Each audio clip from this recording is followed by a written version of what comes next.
Shavua Tov, qu'Hachem vous protège, vous donne la santé. Je voudrais vous raconter une très belle histoire, très très belle.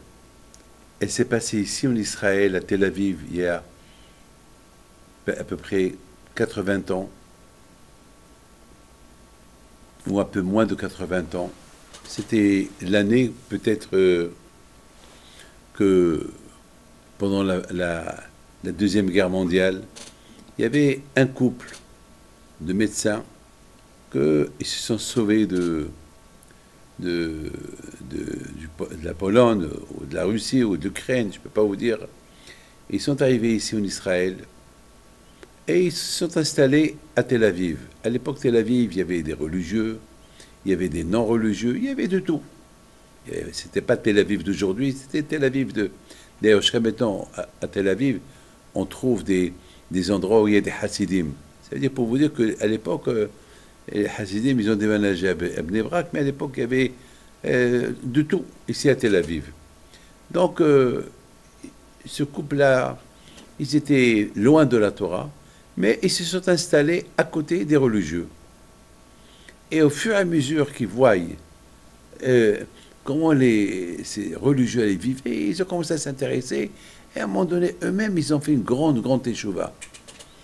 Une grande échouva. Il y avait un voisin qui étaient des voisins très religieux. Ils ont commencé à les inviter le Shabbat. Chaque Shabbat, ils les invitent. Parce que c'était le couple qui sont venus de la Pologne, c'est des couples, ils étaient des médecins, mais ils n'avaient pas des enfants. Ils n'avaient pas des enfants. Donc, tout le temps, on les invitait pour le Shabbat et les fêtes et tout. Un jour, un Shabbat, après le repas du soir, il s'est passé quelque chose de bizarre.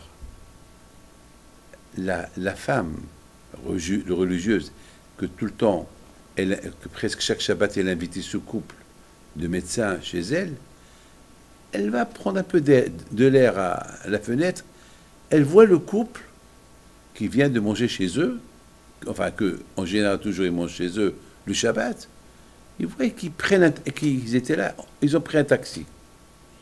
Et il s'est énervé. Il dit, c'est pas possible. Comment? Ils font semblant qu'ils sont religieux, ils sont pas religieux, ils ont pris un taxi. Mais c'est quoi ça?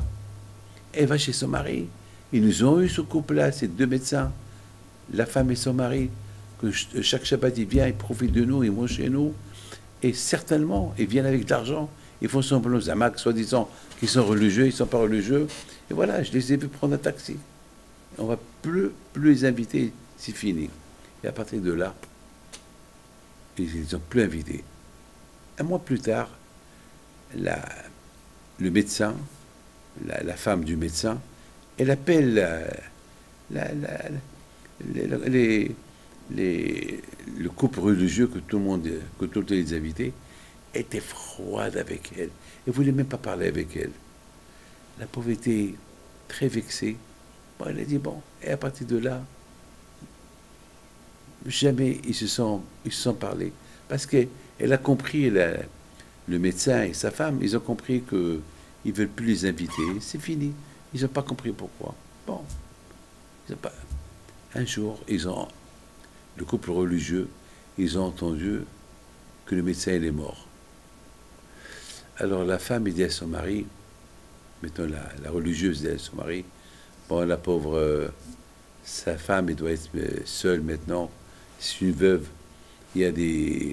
Partout, il y a des affiches que le médecin il est mort. Et bon, je vais aller lui présenter les condoléances. Et le mari lui a dit, mais elle va te dire, pourquoi tu me... Et si elle te dit, qu'est-ce que je t'ai fait, pourquoi tu ne m'as pas invité, ça fait 10 mois, tu ne m'as pas invité.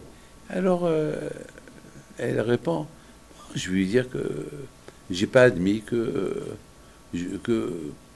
vous venez manger chez nous. Vous savez que nous, on est religieux, on respecte Shabbat, et vous prenez la voiture Shabbat. On n'a pas admis. Bon.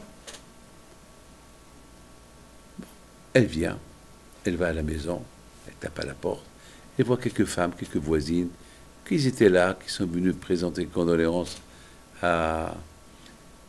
aux femmes du médecin, qu'elle a perdu son mari. Et puis, tout le monde, il parlait. Il y a une femme qui pose une question à la veuve. Il lui dit, mais comment ça s'est arrivé? Mais votre mari, on le connaît, était toujours, on avait besoin de lui, on l'appelait, il était bien. Et qu'est-ce qui s'est passé exactement? Pourquoi? Comment il s'est rendu compte? Comment cette maladie elle est venue? Alors la veuve, elle dit, ben justement une fois, on avait toujours l'habitude d'aller manger chez Madame telle, voilà, elle est là, et grâce à Dieu, pendant 2 ans, on allait manger chez eux. Et un jour, après qu'on a mangé chez eux, on est descendu de la maison pour rentrer chez nous.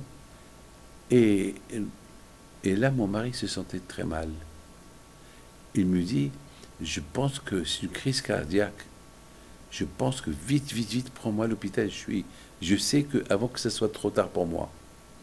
Alors, je lui ai dit, mais on n'a pas d'argent, comment on va prendre un taxi?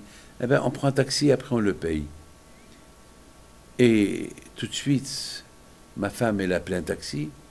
Un taxi s'est arrêté. On lui a dit, on te paye ce que tu veux, mais je t'en prie, prends-nous à l'hôpital, on est religieux, on n'a pas d'argent. Après, je sais pas, on te donne ce que tu veux. Donc, Baruch Hashem, il a été à l'hôpital. Et grâce à Dieu, ils ont débouché quelques artères. Et pendant toute l'année, le pauvre, il a souffert. Je crois qu'il est mort. La femme religieuse, elle entend ça. Elle a commencé à pleurer devant tout le monde. Tout le monde qui lui dit, qu'est-ce qui se passe? Pourquoi tu pleures? J'ai mal jugé ce couple. Elle se lève, elle lui embrasse les mains, elle lui embrasse la tête. Excuse-moi. Je savais pas. Aïe, tu m'excuses. Je t'ai vu, c'est pour ça, je t'ai plus invité depuis 10 mois. Et c'est pour ça que j'étais froide avec toi la dernière fois que tu m'as appelé. Parce que je t'ai vu par la fenêtre que tu as pris un taxi. Alors que tu as pris un taxi, tu m'as jugé. Tu as pris un taxi pour aller à l'hôpital. Aïe, tu m'excuses. Il a dit, je t'excuse. Les amis, faites attention. Jamais mal juger quelqu'un. Shavua Tov, que le bon Dieu protège.